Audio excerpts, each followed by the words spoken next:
नमस्कार, एक बार फिर आपका स्वागत है साधना न्यूज में। रुक करते हैं खबरों की ओर।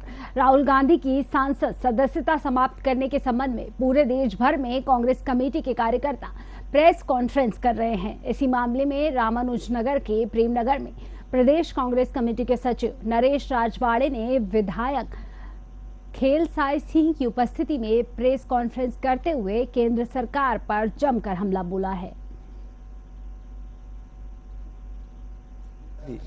और 7 फरवरी 2023 को श्री राहुल गांधी जी ने लोकसभा में अडानी और पीएम के मोदी के रिश्ते की बात उठाते हुए भाषण दिया।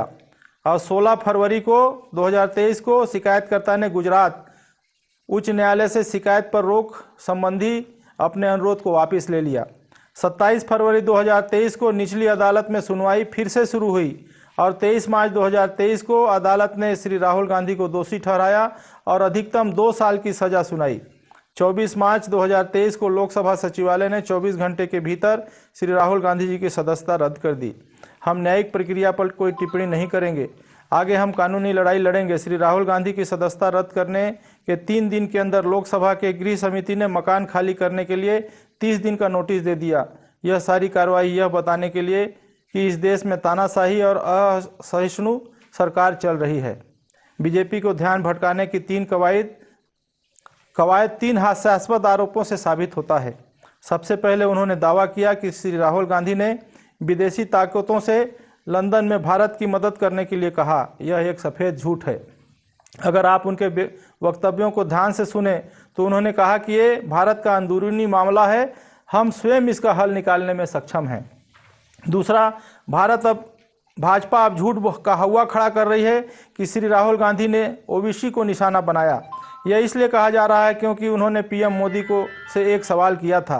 ध्यान भटकाने का और बोगस हथकंडा, जो व्यक्ति एकता के उद्देश्य से भारत जोड़ो यात्रा में 4000 किलोमीटर पैदल चल सकता है, वह कैसे किसी एक समुदाय को निशाना बना सकता है।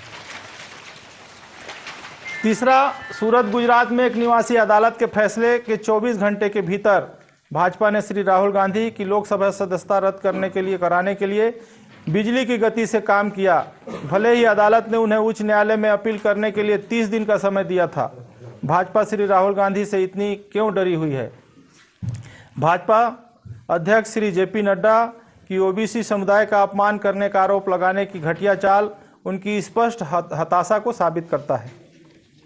सबसे पहले श्री राहुल गांधी जी के द्वारा दिया गया बयान यह पूछ रहा था कि कुछ चोरों का एक ही उपनाम नीरव मोदी, ललित मोदी, नरेंद्र मोदी क्यों है? उन्होंने कहा ऐसा नहीं है कि सारे मोदी चोर हैं। उन्होंने किसी समुदाय को निशाना नहीं बनाया। दूसरा, न तो नीरव मोदी और न तो ललित मोदी ओबीसी हैं और उनकी जातियां जो भी हों, क्या उन्होंने धोखाधड़ी नहीं की है? भाजपा धोखेबाजों और भगोड़ों को क्यों बचा रही है? तीसरा, कांग्रेस है कोई क्यों नहीं जानता? यह किसका पैसा है? इनमें एक चीनी नागरिक भी शामिल है। कोई यह सवाल क्यों नहीं पूछ रहा है कि यह चीनी नागरिक कौन है? और दूसरा सवाल है कि प्रधानमंत्री मोदी जी का अदानी से क्या रिश्ता है? उन्होंने अदानी के विमान से आराम करते हुए पीएम मोदी की तस्वीरें भी दिखाई। उन्होंने रक्षा उद्योग के बारे में, हवाई अड्डों के बारे में, श्रीलंका में दिए गए बयानों के बारे में, बांग्लादेश में दिए गए बयानों के बारे में, ऑस्ट्रेलिया में स्टेट बैंक भारत के चेयरमैन के साथ बैठे श्री नरेंद्र मोदी एवं श्री अडवाणी की तस्वीरें दिखाई, जिन्हें कथित तौर पर $1 बिलियन का ऋण स्वीकृत किया था, के बारे में दस्तावेज दिए। यह सबूतों के साथ सवालों का दूसरा सेट था।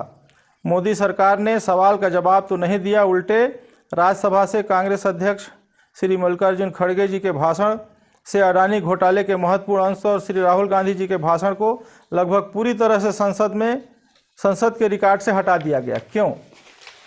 संसद के बजट सत्र के चल रहे दूसरे भाग में भारत के इतिहास में पहली बार एक सत्तारूढ़ पार्टी भाजपा संसद को बाधित कर रही थी और काम करने नहीं दे रही थी। यह अडानी को बचाने के लिए एक ध्यान भटकाने का साजिश है। जबकि संयुक्त विपक्ष इस प्रकार जेपीसी के द्वारा जांच चाहता है, जेपीसी की गठन कराना चाहता है। श्री राहुल गांधी पर भाजपा के मंत्रियों द्वारा हमला किया गया। लोकसभा अध्यक्ष महोदय को राहुल जी ने 2 बार लिखित अनुरोध किया कि उनको संसद में जवाब देने दें। इसके बाद तीसरी बार अध्यक्ष जी ने मीटिंग भी की, पर तीनों अनुरोधों के बावजूद अध्यक्ष जी ने संसद में उन्हें बोलने का अवसर देने से इनकार कर दिया। इससे साफ पता चलता है कि पीएम मोदी नहीं चाहते हैं कि अडानी के साथ उनके रिश्ते का पर्दाफाश हो। जो दूसरा घटनाक्रम है वो इस प्रकार है। 13 अप्रैल 2019 को कर्नाटक के कोलार में चुनावी भाषण देते हैं श्री राहुल गांधी जी।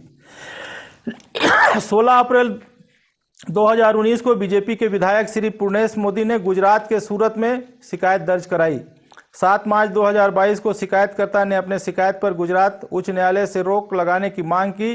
कहा, ऐसा नहीं है कि सारे मोदी चोर हैं। उन्होंने किसी समुदाय को निशाना नहीं बनाया। दूसरा, न तो नीरव मोदी और न तो ललित मोदी ओबीसी हैं, और उनकी जातियां जो भी हों, क्या उन्होंने धोखाधड़ी नहीं की है? भाजपा धोखेबाजों और भगोड़ों को क्यों बचा रही है?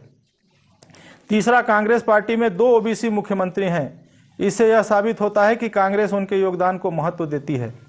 आपराधिक मानहानि के मामले में अधिकतम 2 साल की सजा आज तक किसी को नहीं दी गई। दूसरी ओर भाजपा नेताओं के खिलाफ मामले अत्यंत उदारतापूर्वक निपटाए जाते हैं। उत्तर प्रदेश के बांदा में भाजपा सांसद और आर.के. सिंह पटेल को नवंबर में एक ट्रेन रोकने, सार्वजनिक सड़कों को अवरुद्ध करने और पुलिस कर्मियों पर पथराव करने के लिए दोषी ठहराया गया था, लेकिन उन्हें केवल 1 साल की जेल की सजा हुई। महात्मा गांधी, पंडित जवाहरलाल नेहरू, सुभाष चंद्र बोस, सरदार पटेल, मौलाना आज़ाद जी को अंग्रेजों ने राजद्रोह के मामले में सजा दी, लेकिन अंततः कांग्रेस ने अंग्रेजों के खिलाफ जीत हासिल की। अब मोदी सरकार चोरों और घोटालेबाजों को पर्दाफाश करने की मांग के लिए श्री राहुल गांधी पर निशाना साध रहे हैं, लेकिन लड़ेगी और जीतेगी। कांग्रेस लड़ेगी और जीतेगी। यह सिर्फ श्री राहुल गांधी या केवल कांग्रेस पर प्रहार नहीं है, यह आक्रमण देश के समूचे विपक्ष पर है। यह देश के 135 करोड़ जनता की आवाज़ दबाने की साजिश है। श्री राहुल गांधी विपक्ष के सबसे प्रभावशाली नेता हैं। जब उनकी सदस्यता रद्द कर सकते हैं, उनकी आवाज़ को दबाने हेतु हथकंडे अपना सकते हैं, तो आम आदमी की क्या भी